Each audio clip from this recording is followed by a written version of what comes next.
became massive. In 1983, they sold weapons worth $9 million to the US. By 1988, it was worth $240 million. Tells you how rapid the growth was. If the 80s was about arms, the 90s was again about peace. The first intifada was underway. It was a message to not ignore the question of Palestine. Plus, in 1991, the Cold War ended, so the US could put more pressure on Israel. It wasn't easy.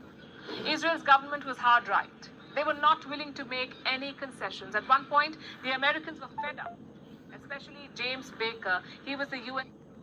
James Baker.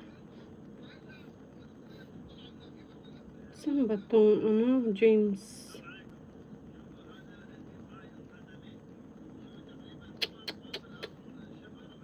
There should know that the telephone number is 1-202-456-1414. When you're serious about peace, call us. Back channels had more success, like the one in Oslo. Representatives from Israel and Palestine talked in secret. They agreed to a two-state solution. In 1993, the agreement was formalized. US President Bill Clinton hosted a White House ceremony. Israel was represented by Prime Minister Yitzhak Rabin, Palestine by Yasser Arafat. The two men shook hands and signed the documents. The next year, in 1994, Jordan recognized Israel. It was the second Arab country to do so. Thank you. So things were looking up. Peace was looking possible. But extremists on both sides had other plans. One such extremist assassinated Prime Minister Rabin, so back to square one. In the 21st century, the US and Israel have come closer. There are many reasons for that, like 9/11, which involved Saudi terrorists. Riyadh was supposed to be an American ally, yet they could not stop it. Plus, Iran was going nuclear. So Washington needed a strong, stable ally. Once again, only Israel fit the bill. It was never a perfect relationship, though. Like in the early 2010s, President Barack Obama and Prime Minister Benjamin Netanyahu could not stand each other. Obama signed a nuclear deal with Iran. Netanyahu trashed it in the US Congress. But through it all, the support never wavered. The US continues to protect Israel at the UN Security Council. They've used the veto more than 50 times for Israel, even during Obama's time. Then came President Donald Trump, arguably Israel's best friend in Washington. He recognized Israel's control over Golan Heights. He also shifted the US embassy to Jerusalem. Despite all this, America's concern remains the same: Arab-Israel rivalry. Washington has invested billions into this relationship. But like any investor, they want returns, maximum returns. And for that, Israel has to be mainstreamed. It has to be at peace with Arab countries. Everything they do is aimed at that political endgame. The normalization deals, the so-called West Asia Quad, the Europe-India Railway Corridor, it's all about mainstreaming Israel. And you have to admit, Washington is a confident investor. They have risked the wrath of the Arab world in sticking with Israel, even now during the Gaza war. But 75 years is a long time to wait for returns on an investment. So at what point does Washington cut its losses? Israel will be hoping never. The year was 1979, the date February 1st. It was quite a foggy morning in Tehran, but cutting through that fog, a plane landed at the airport. A chartered Air France flight. Slowly the plane came to a standstill, and from it emerged a bearded figure. A firm look on his face, a turban over his head, and a black robe trailing behind. The figure was unmistakable. It was Ayatollah Ruhollah Khomeini. He had returned to Iran after 14 years in exile. He spent that time in Iraq and France, but that Thursday morning, he was back. It's probably the most important day in Iran's modern history. Millions of people turned up to welcome him. They cheered his every move and word. Khomeini would go on to declare an Islamic Republic in Iran. It ended almost 2,500 years of the Persian Empire. Not to mention, changed West Asia forever. But as historians say, revolution is the easy part. Building a country is much harder. So how did the Ayatollah set about creating modern-day Iran? How was the country's power structure made? Time for a flashback.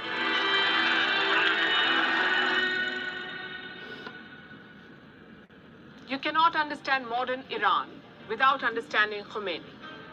The country is built in his image. By the 1950s and 60s, he was already popular. His claim to fame? Opposing the Shah of Iran. The Shah was a Western ally. He tried to create a secular and liberal Iran. But Khomeini despised this. His hardline politics eventually got him exiled. In 1964, he moved to Iraq. It was here that Khomeini created the foundations of an Islamic state. But every state needs a glue. In democracies, it's the people. In monarchies, it's the royal family. What would that glue be in Iran? Khomeini settled on the Shia Muslim clergy. This concept was called Vilayat-e-Faqih, or guardianship of the Islamic jurist. He explained it in a series of lectures which became a book. Khomeini said God created Islam to be followed as per the divine law, what is called the Sharia. And who knows the Sharia best? The Muslim clerics.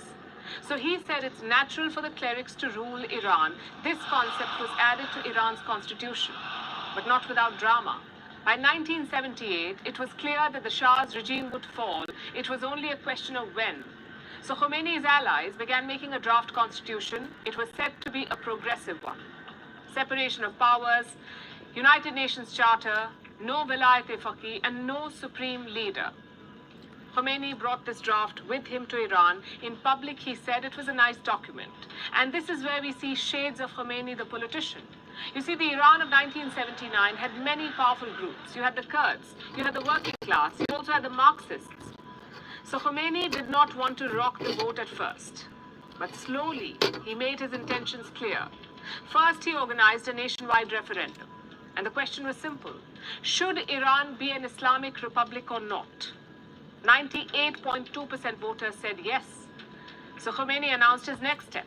He cancelled support for a proposed constituent assembly. This assembly was supposed to ratify the draft, but Khomeini said no need. Instead, he formed another body, the Assembly of Experts. Around 72 delegates were elected to this body. 55 of them were clerics. You can guess what happened next. This assembly overhauled Iran's draft constitution. It enshrined Vilayat-e-Faqih, focused heavily on the Sharia, and made Khomeini supreme leader for life. This constitution was put to the public in late 1979. It was implemented the next year, and thus the Islamic Republic was formed, after which Khomeini shifted to his next goal, reshaping Iran's society and polity. It would take up the final 10 years of his life. The country was very liberal back then. The clothes, the music, the college syllabus, all of it was quite progressive. So Khomeini went about dismantling it. He banned most democratic political parties. He shut down several magazines and newspapers. In 1981, he began a cultural revolution.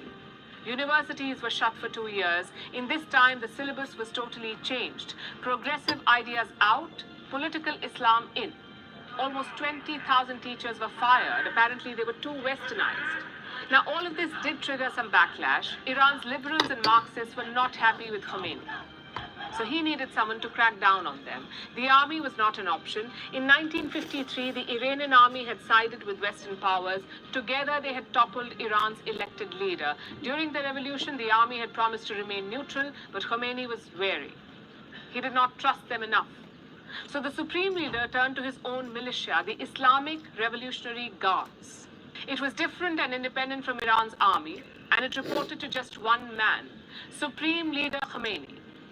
By 1982, the Guards got their own overseas wing, and in 1985, a Navy and Air Force. All of this with Khomeini's blessings.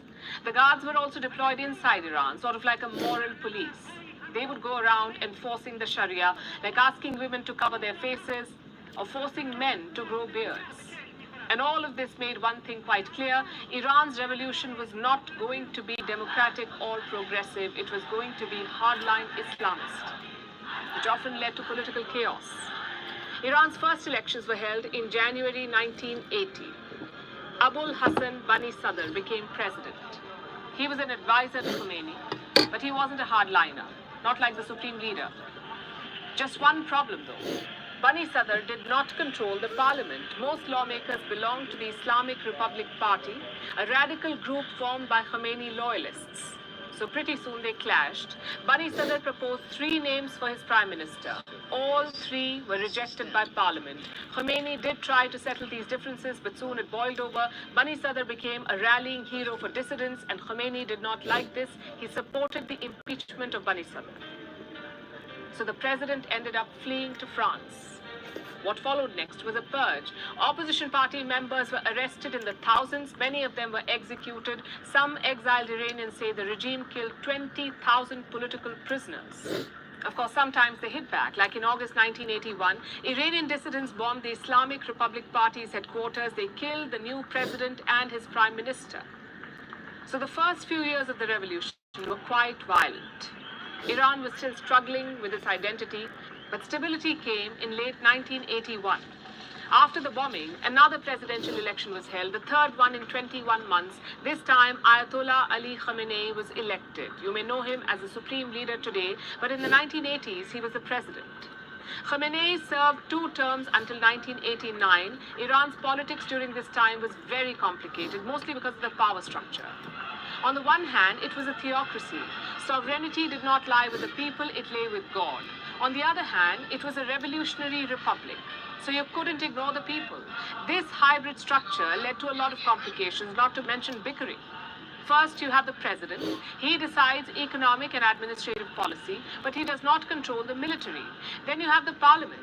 It has around 290 seats. All lawmakers are directly elected by the people, but the parliament is not absolute. Its laws are checked by another body, that is the Council of Guardians. Now, this council has 12 members. 6 of them are appointed by the supreme leader. The rest are suggested by the judiciary. You can guess where these suggestions really come from, but the council's job is very important. Say the parliament passes a law, this council will see whether it conforms with the Sharia. If not, it can crack down. So effectively, the council has a veto over parliament. It also decides who can stand for elections.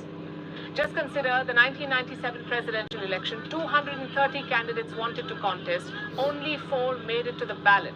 Another powerful body is the Assembly of Experts. We mentioned this at the start. It's the same one that drafted Iran's constitution, but now its job is different. This assembly has 86 Iranian clerics. They're elected to 8-year terms by the public. And who decides the candidates? Again, the Council of Guardians. The Assembly's main job is to elect the next supreme leader. And I know the structure may sound complicated, but one thing is quite clear. All these bodies draw power from the same place. The supreme leader of Iran. Of course, sometimes there are squabbles. Like in 1988, the parliament was on one side, the Guardian Council on the other. Neither side was backing down, so Supreme Leader Khomeini formed another body, the Expediency Council. It has more than 30 members, and most of them are hardliners. Do you see the strategy here? Iran has created multiple bodies and councils to distribute power, to check and balance each other. But in reality, it's an illusion. An illusion to shield the real power in the country, which is the supreme leader. Again, let's look at the 1997 election. It was a watershed moment in Iran because the reformists beat the hardliners. Mohammad Khatami became president. He was re-elected by a landslide in 2001. So in the next election, the Guardian Council stepped in. In 2004, they disqualified thousands of reformist candidates, so the hardliners won the parliament. We saw that again in the last election. Hassan Rouhani had been president from 2013 to 2021. He was widely regarded as a moderate. So in the 2021 election, the Guardian stepped in again. They disqualified 585 candidates. Only 7 were left on the ballot. All 7 were hardliners. So the trend is pretty clear. Every few years, Iran has a moderate wave, but it's snuffed out by the clerics and guardians. Supreme leader 1, democracy 0. The question is, what does the future hold? Can any group challenge the regime in Iran? The obvious candidate would have been the army, but it's a shadow of its former self. From 1980 to 1988, the army fought a war with Iraq. They lost around 250,000 men, and since then the army has been stationed at the border, far away from the power center. Plus, it's been purged of dissidents. Thousands of officers were fired or detained in the 1980s. Their loyalties were questioned. So the army is weak. What about a clerical power struggle? Ayatollah Khamenei is almost 84 years old. Surely succession is on everyone's mind. And the last one was quite dramatic. Khomeini's chosen heir apparent was Hussein Ali Montazeri, an Ayatollah and disciple of Khomeini. But in 1988, he criticized the regime, he opposed the detentions and executions, so Montazeri was stripped of his role. The next year, in 1989, Khomeini died. So the Assembly of Experts selected a junior cleric, Ayatollah Ali Khamenei. As for who will succeed him, it's not clear. Khamenei has not named a successor, but current President Ibrahim Raisi is said to be a front-runner. The revolutionary regime is almost 45 years old, which is young in relative terms. It has done a lot to strengthen its position, from domestic crackdowns to creating an alliance of proxies in the region. But what it hasn't done is welfare. Iran's economy has struggled to break free under the regime, mostly because of sanctions. There is also discontent about conservative laws, like the ones around hijab. So the key to sustaining the revolution could be modernizing it. But the flip side is this: a modernized revolution is a slippery slope. We saw that with the Soviet Union. When they modernized their revolution, the regime collapsed. I guess striking a balance will be key.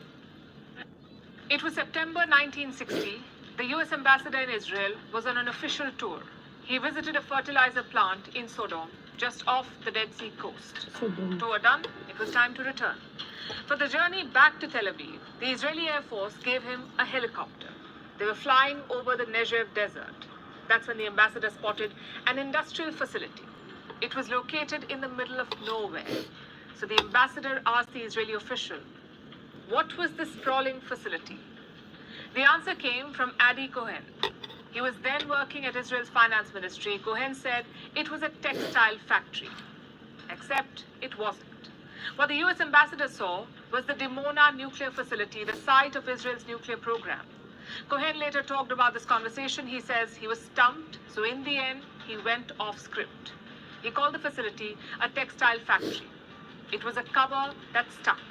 Many Israeli officials would later borrow Cohen's statement, but today, few people buy it. Most of the world knows Israel has nuclear weapons. No one admits it though. You could call it a poorly kept secret. But why did Israel need nukes in the first place? How did they get them, and why keep them secret? Time for a flashback.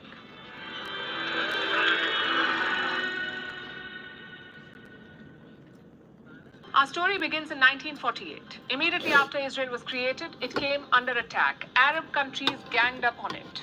Israel would defeat all of them. But Prime Minister David Ben-Gurion saw the larger picture. This was just round one. Arab countries would regroup and come back. There would be round two. And when it came, he wanted to be ready. Ben-Gurion knew about the power of nuclear weapons. He was also tech-savvy. In 1948, he would write to new recruits of the Israeli army. And this is what he told them. We are living in an era that discloses the atom, its miraculous composition, and the tremendous power hidden in it. Ben-Gurion wanted to harness that power. The only question was how. He needed scientists to do the magic, and he found a willing candidate in his new country, Ernst David Bergman. His story is very interesting. Bergman was born in Germany. He went on to become an organic chemistry expert at the University of Berlin. But in 1933, he had to leave the country. The Nazis had begun hunting Jews, and a chemistry professor wouldn't have lasted long. So he first went to London, and from there he left for what was then Palestine. Ben-Gurion and Bergman hit it off. In 1948, he was appointed head of the IDF Scientific Division. In 1951, he became the scientific advisor to the Defense Ministry, and in 1952, he was given charge of the newly formed IAEC, the Israel Atomic Energy Commission. You could say he was Israel's Oppenheimer, or their Homi Baba, depending on where you live. So Israel now had two things: political will from Ben-Gurion and scientific knowledge from Bergman. What they needed was an enforcer now, a military man who would do the dirty work. Enter Shimon Peres. Again, it's an interesting career path. Peres was not your typical military man. He wasn't even part of the Israeli armed forces. Yet in the 1950s and 60s, he wielded immense power, perhaps more than the generals. So these three figures were key to the nuclear program. It's hard to say when they decided to build the bomb. After all, Israel has not admitted to any of this. But most historians point to 1955. That's when Ben-Gurion returned to power. Once the decision was made, it was on to the logistics. Israel would need a reactor. But who would give it to them? Peres found a willing partner in France. This was in late 1957, just 1 year after the Suez Crisis. Israel, France, and Britain had already conspired to attack Egypt. That plan blew up in their face. But it did cement ties between Israel and France. So in 1957, Paris signed on. They gave Israel a plutonium reactor. Hundreds of French workers came to Dimona. They had two jobs, one to build the reactor and two to build a reprocessing plant. And this plant was very important. It would recycle nuclear fuel. The unusable waste part would be removed. Only the usable plutonium would remain.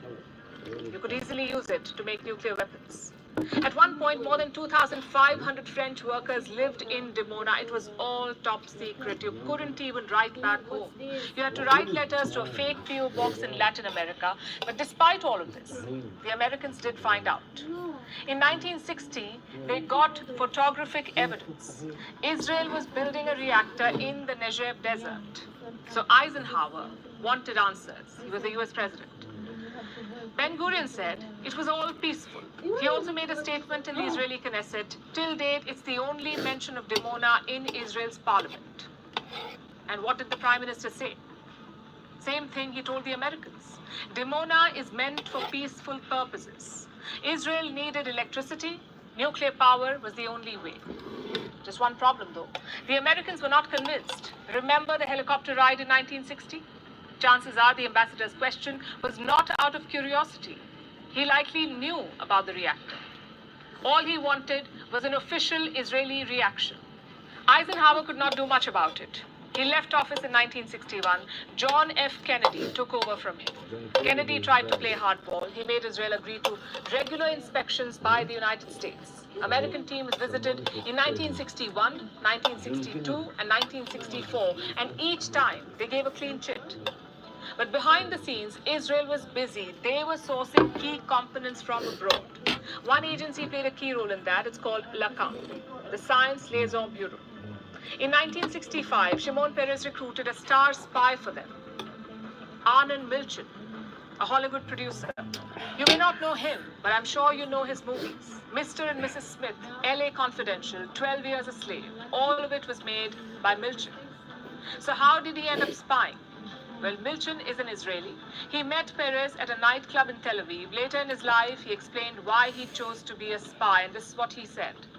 Do you know what it's like to be a 20-something-year-old kid, and his country lets him be James Bond? That is exciting. So Milchan was on board, and he used his connections well. He photographed blueprints that helped Israel's program, even got a US nuclear scientist to join his company board. And guess how? By offering him a meeting with actor Richard Dreyfuss. So Israel was on a roll. They got the blueprints, they got the reactor, but now they needed heavy water. Another key part of the nuclear program. This time, Norway obliged. They'd sold heavy water to the UK for their nuclear program. Not all of it had been used up. So Israel bought the extra. I know what the obvious question is. How did the Americans miss all of this? Especially after sending multiple inspection teams. Well, simple answer.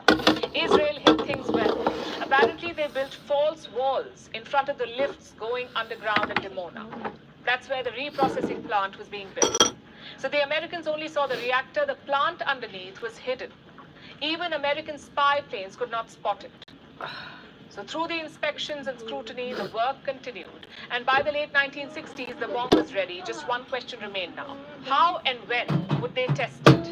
In 1967, Israel came close to it. The 6-day war was underway. Israel ended up winning a stunning victory over the Arabs. But their government had a plan B ready. If things go south, test a bomb in the Sinai desert. That would have made the Arabs pull back. As it turned out, Plan B was not really needed.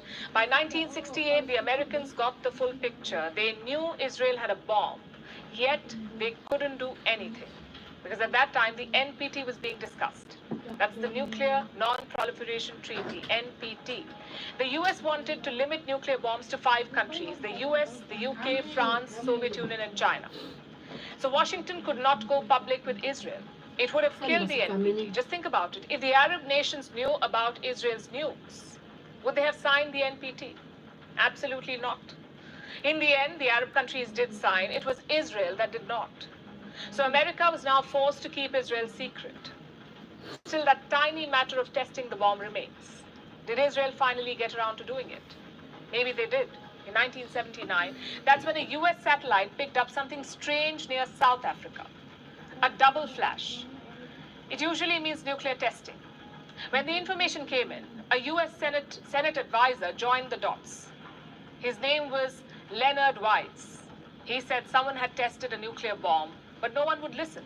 Later, he accused the US government of gagging him. Israeli sources confirmed it was them. The double flash was Israel's nuclear test. But why would South Africa play along? Well, this was in 1979, so the apartheid regime was in power in South Africa, and Israel was a key supporter of that regime. They even shared nuclear know-how with the South Africans. In exchange, they helped with the test.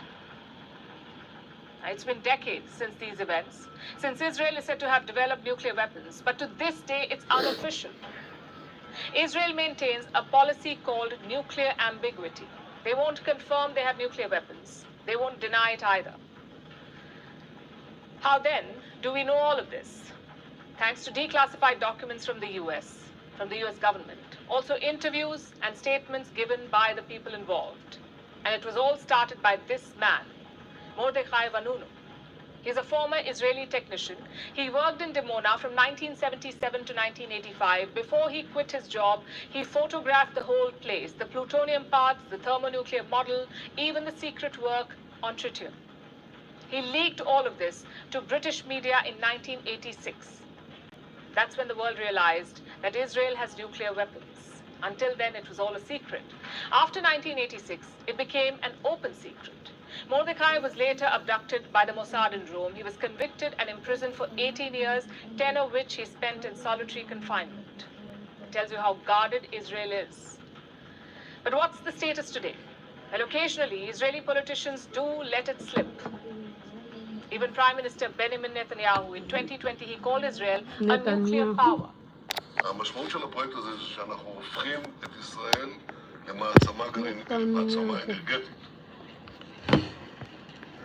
בשבוע שעבר התחלנו כבר לייצא גז ממאגר לוויתן לירדן. No change in policy, though. Israel still won't confirm or deny. Reports say they have It's a news. 220. Temwang, And the it's a Americans news. and Russians have some 5,000 plus. But has this policy worked for them, for the Israelis? It's honestly hard to say. The last major Arab-Israel war was in 1973, the Yom Kippur War. That's when Arab states ganged up on Israel. But after the whistle was blown in 1986, it has not happened again. Yes, there have been wars with the Hezbollah, also with Palestinian It's groups, the news. but no pan-Arab attempt to wage war on Israel.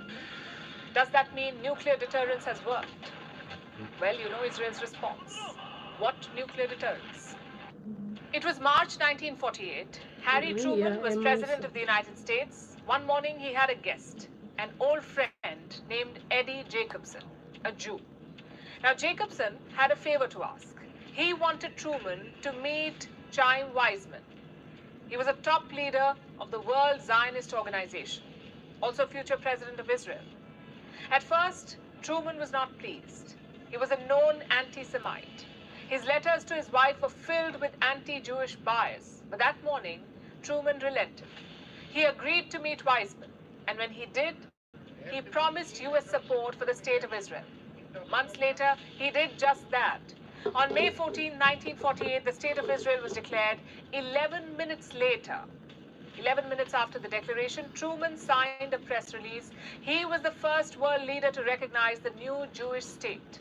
His own diplomats could not believe it. Some of them apparently burst out laughing. They thought, how could an anti-Semite support Israel? But in 1948, that's how things played out. It's been 75 years since then. Today, Israel and the US are special allies. Many biographers credit Eddie Jacobson for Truman's decision. Maybe it did play a role. But favors do not lead to military aid worth $150 billion.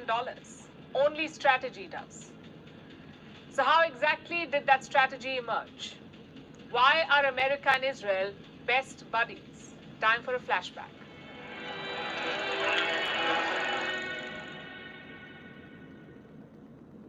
The 1950s made one thing clear: West Asia would be affected by the Cold War. Arab nationalism was on the rise, but Washington mistook it for communism. So US presidents hunted for allies. They wanted to contain Soviet influence in the region. Saudi Arabia and Iran were their top choices. The Saudis were on board, Iran was not.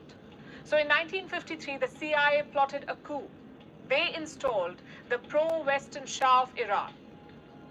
Where was Israel all this time? Not really on America's radar, and sometimes on the opposite side. Like in 1956, that's when Israel, Britain, and France hatched a plan. Their target: Egypt and the Suez Canal. Egypt's president was Gamal Abdel Nasser. He was a celebrated Arab leader. In 1956, he nationalized the Suez Canal. Britain was appalled. They plotted with Israel and France. The plan was to invade Egypt, take over the canal, and topple Nasser. Just one problem, though. The United States disapproved. When the fighting began, President Eisenhower of the US put his foot down. He refused to support the invasion. So in the end, the plan failed. Eisenhower's successor was John F. Kennedy. He too put pressure on Israel. By the 1960s, Israel was building nuclear weapons, all top secret stuff. But Kennedy wanted Israel to stop, to not build nuclear weapons. But all of this would change in 1967. That's when Arab countries waged war on Israel, and they had another thing coming. In 6 days, Israel routed the Arab armies. It was a comprehensive victory. Even the Americans had to take notice. At that point, their fortunes were very different. America stuck in Vietnam, Israel beating back the Arabs, and that too without any Western support. So Washington was thoroughly impressed. They thought, here's our best chance, a strong military to project our interests in West Asia. No split leadership, no clan rivalries, no kings or emirs with tantrums. Israel was a democracy like the US. From that point on, there was no looking back.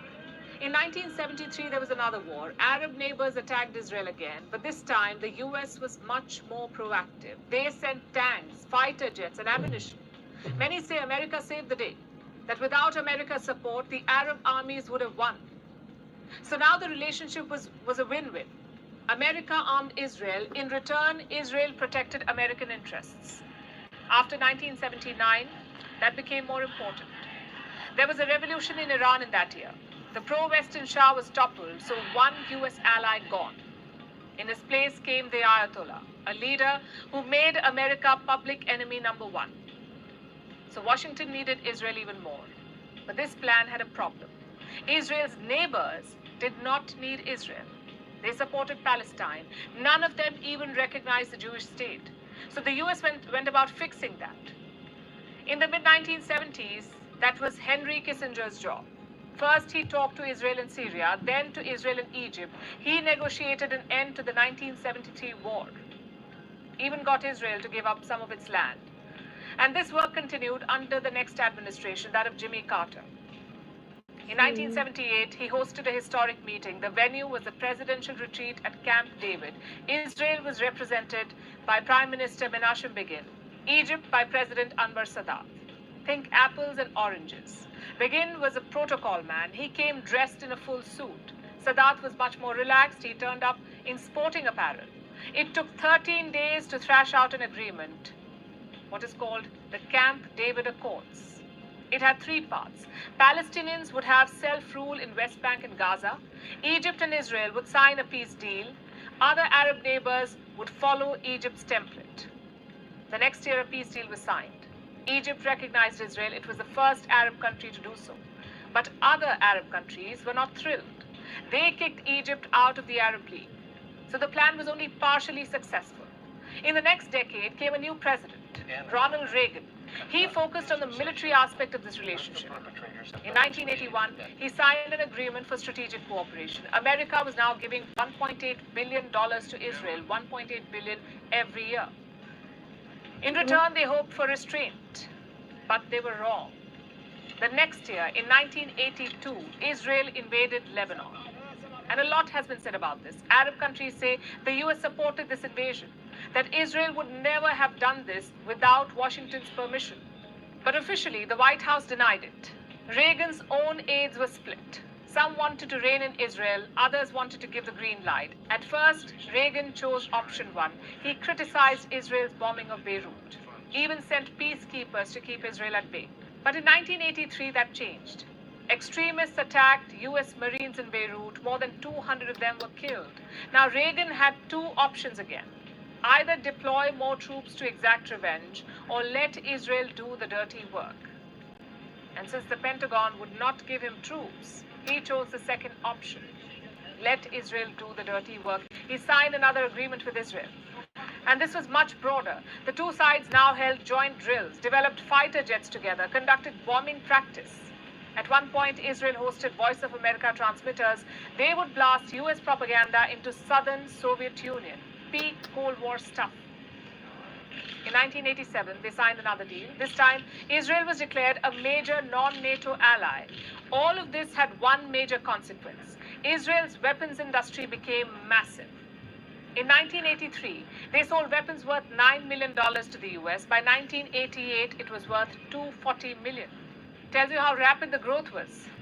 If the 80s was about arms, the 90s was again about peace. The first intifada was underway.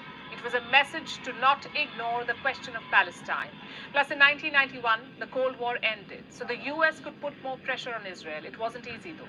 Israel's government was hard right. They were not willing to make any concessions. At one point, the Americans were fed up, especially James Baker. He was the US Secretary of State.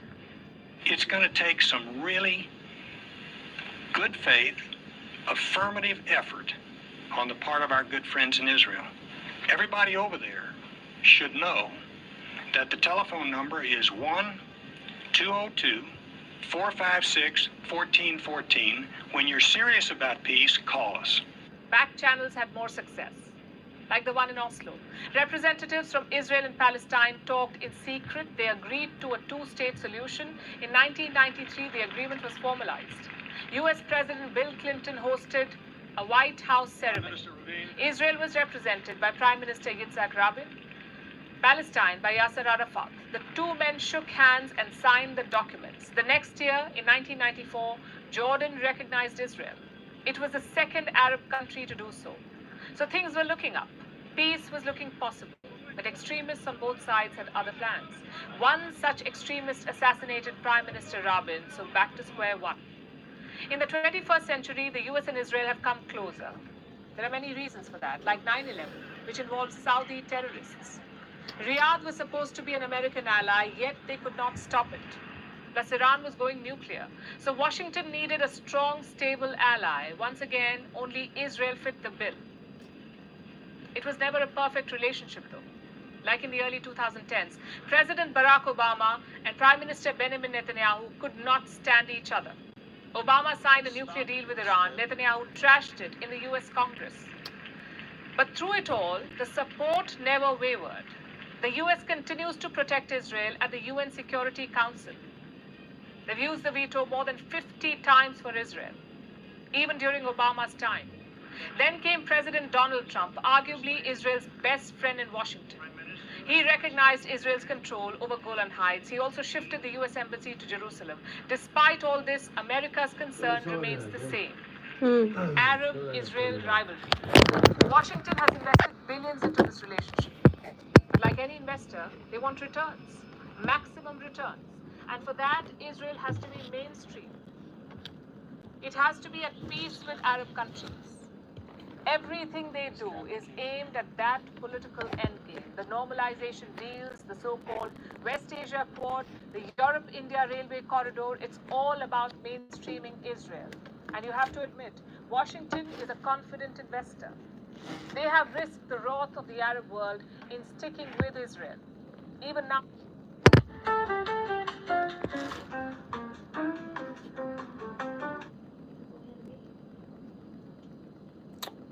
Oh my gosh. What's happened? 1979, the date February 1st.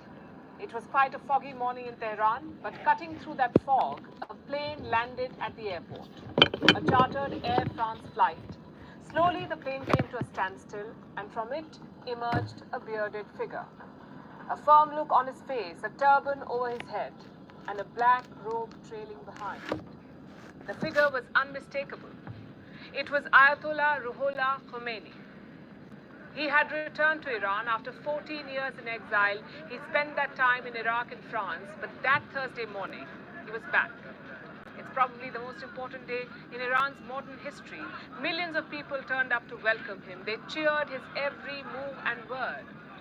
No. Khomeini would go on to declare an Islamic Republic in Iran. UAE. It ended almost 2,500 years of the Persian Empire. Not to mention, changed West Asia forever.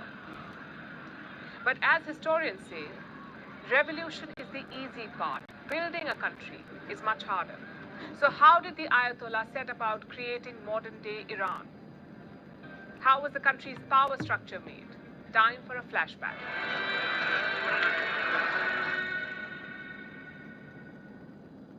You cannot understand modern Iran without understanding Khomeini. The country is built in his image. By the 1950s and 60s, he was already popular. His claim to fame? Opposing the Shah of Iran. The Shah was a Western ally. He tried to create a secular and liberal Iran. But Khomeini despised this. His hardline politics eventually got him exiled. In 1964, he moved to Iraq. It was here that Khomeini created the foundations of an Islamic state. But every state needs a glue. In democracies, it's the people. In monarchies, it's the royal family. What would that glue be in Iran? Khomeini settled on the Shia Muslim clergy. This concept was called Velayat-e-Faqih, or guardianship of the Islamic jurist. He explained it in a series of lectures which became a book. Khomeini said God created Islam to be followed as per the divine law, what is called the Sharia. And who knows the Sharia best? The Muslim clerics. So he said it's natural for the clerics to rule Iran. This concept was added to Iran's constitution, but not without drama. By 1978, it was clear that the Shah's regime would fall. It was only a question of when. So Khomeini's allies began making a draft constitution. It was said to be a progressive one. Separation of powers, United Nations Charter, no Velayat-e-Faqih, and no supreme leader. Khomeini brought this draft with him to Iran. In public, he said it was a nice document. And this is where we see shades of Khomeini, the politician. You see, the Iran of 1979 had many powerful groups. You had the Kurds, you had the working class, you also had the Marxists. So Khomeini did not want to rock the boat at first. But slowly, he made his intentions clear. First, he organized a nationwide referendum. And the question was simple. Should Iran be an Islamic republic or not? 98.2% voters said yes. So Khomeini announced his next step. He cancelled support for a proposed constituent assembly. This assembly was supposed to ratify the draft, but Khomeini said no need. Instead, he formed another body, the Assembly of Experts. Around 72 delegates were elected to this body. 55 of them were clerics. You can guess what happened next. This assembly overhauled Iran's draft constitution. It enshrined Velayat-e-Faqih, focused heavily on the Sharia, and made Khomeini supreme leader for life. This constitution was put to the public in late 1979. It was implemented the next year, and thus the Islamic Republic was formed, after which Khomeini shifted to his next goal, reshaping Iran's society and polity. Get these seat covers for just £0. Let's check out the quality of them. First, Yeah, I'm let's test tired. it's water resistant. Great. Second, let's test its great. How are you? الله الرحمن الرحیم. سلام و درود فراوان به ملت عزیز و بزرگ ایران. اولا یاد شهیدان گرانقدر حوادث اخیر رو گرامی می‌دارم. سرداران شهید، دانشمندان شهید که حقاً و انصافاً ارزشمند بودند برای جمهوری اسلامی و خدمت کردند و امروز در پیشگاه پروردگار پاداش خدمات برجسته خودشون رو دریافت میکنن انشاءالله. لازم میدونم به ملت بزرگ ایران تبریک عرض عشم. میکنم. چند تبریک به ملت عرض میکنم. یکی تبریک پیروزی بر رژیم جعلی صهیونی است. با اون همه هیاهو، با اون همه ادعا، رژیم صهیونی در زیر ضربات جمهوری اسلامی تقریبا از پا درآمد و له شد. فکر اینی که چنین ضرباتی از سوی جمهوری اسلامی ممکنه بر رژیم وارد بشود در ذهن اونها، مخیله اونها خطور نمی‌کرد و اتفاق افتاد. خدا رو سپاس می‌گذاریم که به نیروهای مسلح ما کمک کرد، توانستند از دفاع چند لایه پیشرفته اونها عبور کنند و بسیاری از مناطق شهری و نظامی اونها رو زیر فشار موشک‌های خودشون و با تهاجم قوی سلاح پیشرفته خودشون اونا رو با خاک یکسان کنند. این یکی از بزرگترین نعمت‌های الهی است. این نشان دهنده این است که رژیم صهیونیستی بدانه که تعرض به جمهوری اسلامی ایران هزینه برای او ایجاد میکنه، هزینه سنگین برای او به وجود میاره و ایجاد میکنه و به حمدالله این اتفاق افتاد. افتخارش متعلق به نیروهای مسلح و مردم عزیزمون هست که این نیروهای مسلح رو از درون خود ایجاد کردن، تربیت کردن، پشتیبانی کردن و دست اونها رو برای انجام یک چنین کار بزرگی فراهم کردن، قوی کردند. تبریک دوم مربوط به پیروزی ایران عزیزمون بر رژیم آمریکاست.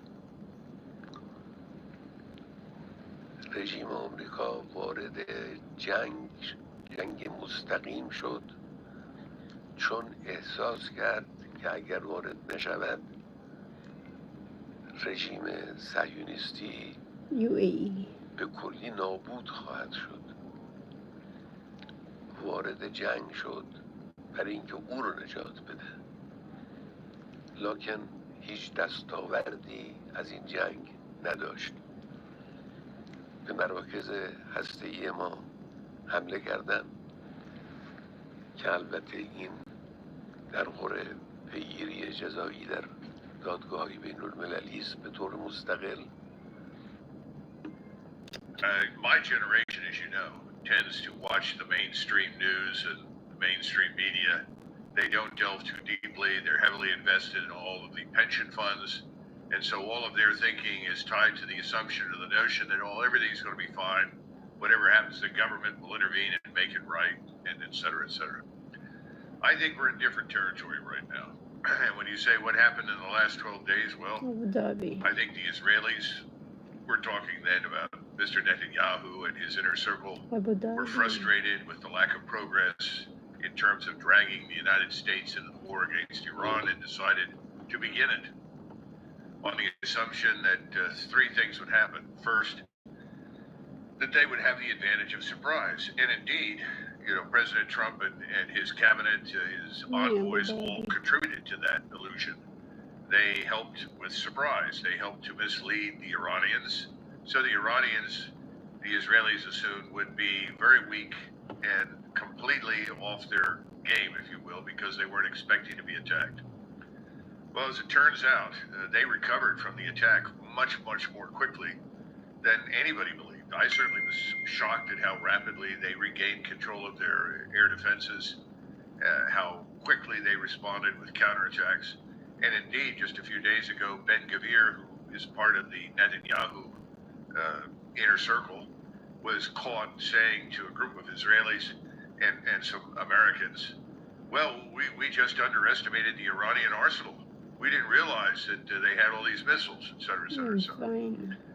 And I think what's happened is that what was supposed to be a knockout blow and leave Iran essentially naked in the face of Israeli military power backfired. The Iranians did not only recover, they began launching huge quantities of missiles, doing enormous damage all over Israel. Now, people are giving various estimates, but a quick look at Haifa or a quick look at Tel Aviv, as well as a lot of military installations, tells the story. Israel has taken a lot of damage, and it has been unable to cope with it. So then they reached a point where it became clear that they desperately needed some interruption in this. Something had to stop, because they're running out of missiles of their own. In other words, we can't produce air defense missiles quickly enough to meet the Israeli demand. And just today, Raytheon published some statements about the lack of rocket motors. We don't even build our own rocket motors inside the United States anymore. So you can imagine, if we're not building our own rocket motors and we need components from overseas, well, we're in a lot of trouble. So we can't replenish all the missiles that we've shot, as well as the Israelis. And we've shot hundreds from our destroyers offshore, as well as from the Theater High Altitude Air Defense Battery that's on the ground in Israel, and so forth. So then I think there was a discussion, well, how do we disrupt this? And you got this strike by President Trump. I think President Trump was trying to sort through what he ought to do, what he ought not to do. He was listening to lots of people. Remember, he said, I'm going to take 2 weeks and think about this or something. Then a couple of days later, bang, you get the strike. Well, he consulted with people, and they said, this will be really good if you do this. This could bring everything to a halt, and, this would be good for Israel and the United States, and ultimately, that's what we want. And so I think he bought the argument. I think he was also concerned.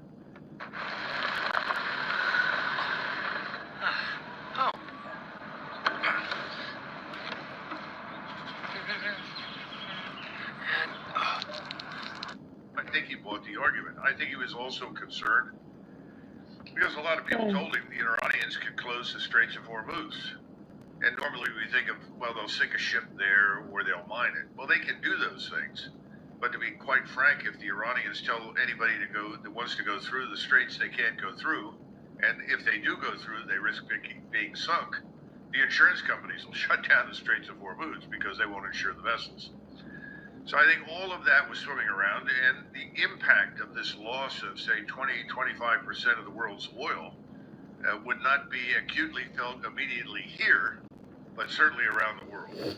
And I think he understood that had implications for China, implications for Russia, for the whole world, and I think that he decided, well, I've got to do something else. Now, we've seen this strike that was launched, and he's been on the television all day long promoting this narrative that we found these installations, we've destroyed all the nuclear capability, it's over. We've set Iran back for years. Well, the truth is something different. We seem to have hit sites that were empty.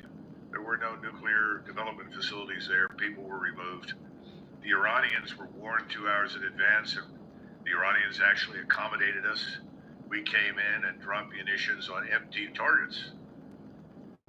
Then subsequently the next day, the Iranians informed us that they were going to hit our installation, air base in Bahrain, and they knew that we'd already evacuated everyone from Bahrain.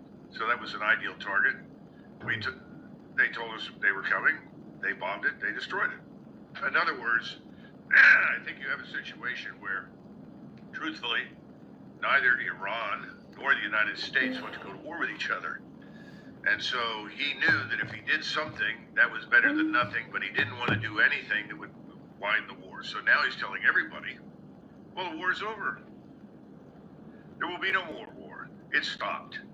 And it stopped because I'm the great peacemaker. I'm master of the universe. I control everything.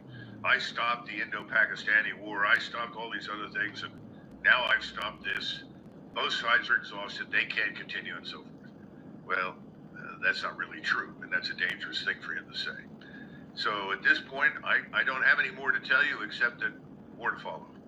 Well, a lot of this feels like political theater. And to your point, we're being led to believe that this was a very successful strike. These were very key nuclear sites. We destroyed them. We destroyed Iran's ability to have a nuclear weapon. And I think that's part of what gets so confusing. By the way, off the top of your response, you mentioned Nassim, and his book, Black Swan, has spiked in sales just in the last couple of days because everyone is expecting maybe a Black Swan scenario, World War III to start. And the last time you and I spoke, you actually forecast that we might get into a hot war with Iran. So it seems like some of this is playing out. But right now, to your point, President Trump is saying it's all over. He dropped the bombs, then he dropped an F-bomb when he was questioned by reporters. We basically have two countries that have been fighting so long and so hard that they don't know what the they're doing. Do you understand that? And now things seem to be de-escalated, but you're saying maybe that's not the case and things could erupt again? What do you think is going to happen? Well, what we have is a ceasefire. That means the two sides have agreed not to shoot at each other. The first, of course, being the Israelis who said we won't shoot. Now, what does that mean? What is the basis for the ceasefire? What is the long-term goal that the ceasefire is supposed to achieve? What are we doing to facilitate some sort of agreement, understanding that will prevent any further killing in the region? Do you know? I don't know. As far as I can tell, there's nothing. And so what we have is a ceasefire during which I fully expect the Israelis will do everything in their power to get as many missiles, as many weapons as they can, repair radars, repair everything to get ready for the next round. In other words, I don't see any evidence that the Israelis are dancing in the streets saying the war is over, we've won, we can relax. No, quite the contrary. I think Raytheon, Lockheed Martin, and so forth are all going to be very, very busy now trying to produce more missiles to get them back up to speed for the next round of attacks. And I think in Iran, the Iranians are happy because they don't want to be bombed. But on the other hand, they're well aware that what they've done is actually quite an achievement. They've overwhelmed Israeli defenses. You know, any air defense system can be overwhelmed. It's just a matter of numbers and time.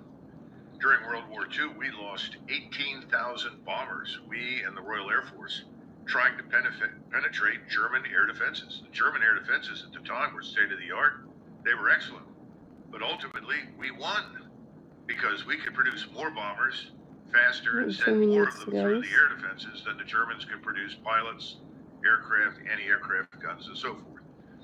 The problem for the Israelis is that this is a country smaller than New Jersey. They originally had 9 million people. That consisted of roughly 2 million Arabs and then 7 million Jews.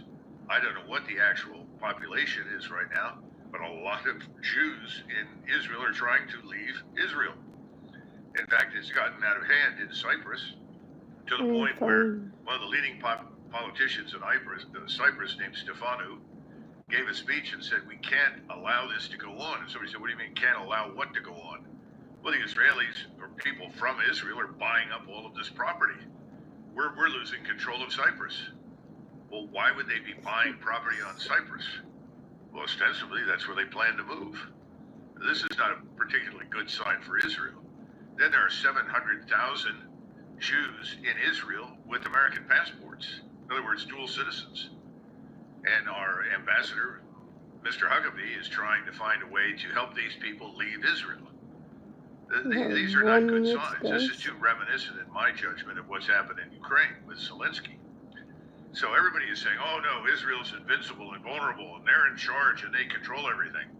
Well, if that's the case, why are we witnessing these things? I think this is a very dangerous situation. I don't see any evidence that anything has ended. I don't know how long this will last. It could last 2 days, could last 2 weeks, could last 2 months. And during that time frame, I think both sides will absolutely equip, replenish, and get ready for the next round. Can we back up for a moment? Because lately on social media, I see people share and modern, and then there was this massive change that happened. And I also Thank you, do guys. want to Thank actually make a separation here between Bye bye, everyone. the Iranian government and the Iranian people, the Israeli government, the Israeli people. Thank Because you, just like here, guys. I Thank you mean, for our watching. views as Enjoy your Americans don't life. always reflect our leaders, right? And the choices that they make. And I think everyone's conflating a lot of this together. But can you back up and talk a little bit about how we got to this level of Have a good conflict day with too. Iran and people, Take care I mean, and God even in bless the leadership everyone. positions like Ted Cruz when he went on Tucker Carlson's show kind of hinting Let's that finish they this should have a regime news. change. News President guys Trump start was tweeting talking. about how they should make Iran great again, but that's up to the people. I mean, I'm just a little bit confused, I guess, about the dynamics between the government and the people of each of these countries. Mm-hmm. Well, I think you have to distinguish the Iran from 1979 and the Iran today, 46 years later. It's actually very, very different.